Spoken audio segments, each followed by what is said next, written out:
Alright everyone, it's once again time. Vermont Issues, Episode 18. Business Insider trying and failing to cover the Rutland refugee case. Yet again, we're talking months afterwards.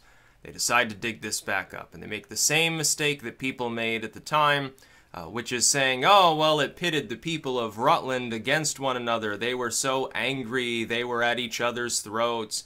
It devolved into like two separate camps with two separate ideas that were mobbing one another. That's funny because I actually live in the area, as in within Rutland itself, and that's not actually what I saw. No, what I saw was that everybody was pissed off at the mayor, conveniently ignored here by Business Insider. Loris was despised by the time of the latter day sort of refugee resettlement program here in Rutland. And the reason why is this. There weren't two camps within Rutland. There were three camps. One camp is like, you know, your average person, a social justice warrior. They're like, yeah, we need to resettle. We should take more than, 20-something refugee families. We should take like 10,000 refugees or something. They thought it'd be a wonderful time. This was a very small, very vocal minority. Then there were those who said, no, we don't want any refugees, crime, degeneracy, sovereignty, whatever. That was also a vocal minority in Rutland. The majority of people simply said, well, regardless of our feelings on it, which aren't as strong as those former two groups, Loris done goofed because he didn't consult or even tell the people of the Rutland area this was going on. Made the decision unilaterally, didn't talk to the alderman, didn't talk to any city council or really anybody about this, just made the decision on his own, did not consult anybody. And in Vermont, it's a bad idea to come off like a career politician. It doesn't matter if the idea is fundamentally, you claim it's objectively moral or objectively good.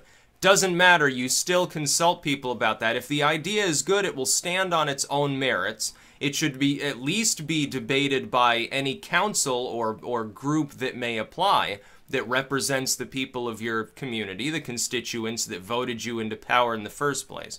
Loris had no problems. He had been reelected over and over. And this sank his career. He won't be probably in politics again.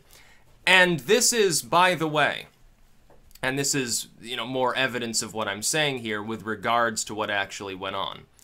Vermont is fairly far left. Rutland is sort of the swing state region of the actual state, but in general, on the social side of issues, it still leans left.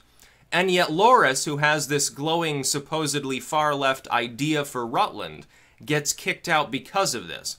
How do you reconcile the two? Because you would think the majority of people, well, they would be in support of the idea because they're liberals or something.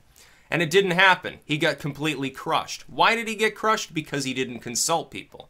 It was the lack of transparency, the lack of apparent concern about people's ideas regarding the resettlement program. What he should have done, and Business Insider and almost everybody else other than myself who has even spoken of this, has ignored this completely.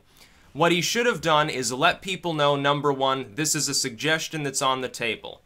And he should have said, I support it, I think it's a good idea, but in deference, we're at least going to hold some meetings. He didn't even want to hold meetings on the topic.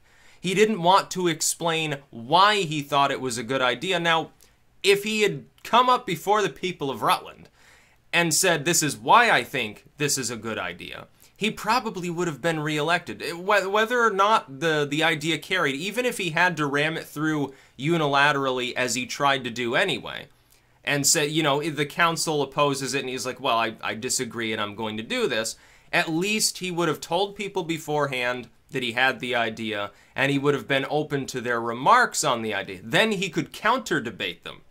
But he wasn't interested in doing that. He was interested in being imperialistic and lording over the population, saying, no, you don't know what's good for yourselves, so I'm going to do this for you. Big mistake. Doesn't fly in small-town Vermont. Doesn't fly in small-town America in general.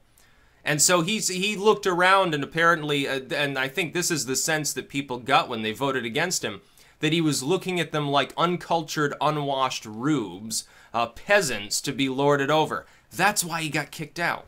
So don't give me this bullcrap about it's ripping the community apart. Nobody even cares about it anymore. The resettlement program ended. I think 2 families ended up coming. Nobody has a problem with that ultimately. The rest didn't come.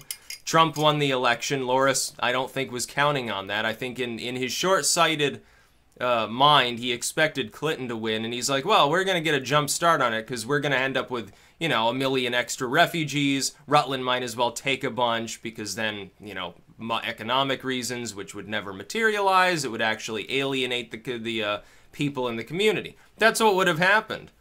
2 refugee families does not a crisis make, but he was talking about a little bit more than that. The problem, though, was that he didn't consult anybody. Oh, then the aldermen, you know, people who got put into position to represent the population, screw them. I don't need to listen to those idiots. They don't know what's good for them. I'm the mayor. Haha, I can make any decision I want. The people, I don't even have to explain myself to them. I'm just going to say, we're doing this. You deal with it, essentially. Not a good look. It would have been the same if Loris had been like, had some far-right idea and proposed, you know, roughly the same thing. It would have been the same if he had said, oh, well, I'm going to unilaterally strip this program that's like too leftist for me or something like that. No, no, no, no. You don't do that in small-town America. You at least tell people what you're doing beforehand and open yourself up to, even if you're not going to take their concerns seriously, you have to act like you're going to. You have to at least keep up appearances. He didn't even try. So those were the 3, not 2, 3 groups within Rutland. The third of which was the far largest, which includes myself, which is, well, there's no even reason to have a debate over the relative wisdom of having a resettlement program, because the mayor's gone crazy and wants to institute it without even consulting anybody, listening to their concerns. So people hold their own little meetings without his presence. And, yeah, emotions got a little bit raw there. They boiled over a bit, but it was mostly directed at how big a dumbass Loris was. It wasn't directed at, oh, I hate refugees. Oh, I hate bigots that hate refugees. It had nothing to do with that. People debated over whether it was a good idea. Mostly, they just turned their guns on Loris. You go to the meetings, they're reaming him up and down, including people who voted for him. Multiple times. They're like, yeah, I don't mind Loris, but this is crazy. You know, he should have asked people before he did this. So Business Insider's full of crap. You don't know what you're talking about. Did you even bother to send somebody to our peasant community as you probably see it, just like Loris does? Did you bother to send anybody over here to talk to people from within Rutland to get their feelings? No, no, you know, we don't need to do that. Ha ha ha, it's small town America, and we're like an urban outlet, so we don't care what these people think. We'll just speak for them. Yeah, also a big mistake. You know, there's at least one person in Rutland that has a significant media presence. Is going to point out how wrong you are. That happens to be me, so enjoy. No, Business Insider's wrong. Totally wrong. And people from outlying communities, not even Rutland City itself, that would have potentially voted on such a thing, they had feelings too. Even people outside of the metro area. We got onto the national news for all the wrong reasons because we had an imperialistic mayor.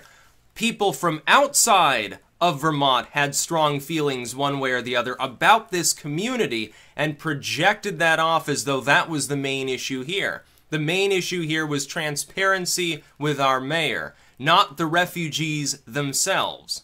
That was almost a secondary issue. He could have suggested anything under the sun, and if he had acted in a unilateral manner, it would have been bad for him. And for many of those issues, they would have gotten him canned the same way that the proposed resettlement program did. So that's really what happened. That's the truth of the situation in Rutland with the refugees. Not my bigots versus my wonderful, tolerant, progressive people. Or, you know, one family. The family split apart. They got a divorce because the dude wanted refugees here and the dudette didn't, or something like that. It had nothing to do with that. It had to do with government transparency. In a small town. Look, we're technically a city, but we're really a small town. And so people think a little bit differently than a place like New York, where they're used to the government just making unilateral decisions in a corporate manner, sort of like a boardroom. It's a little bit different here. That's about all. Peace out.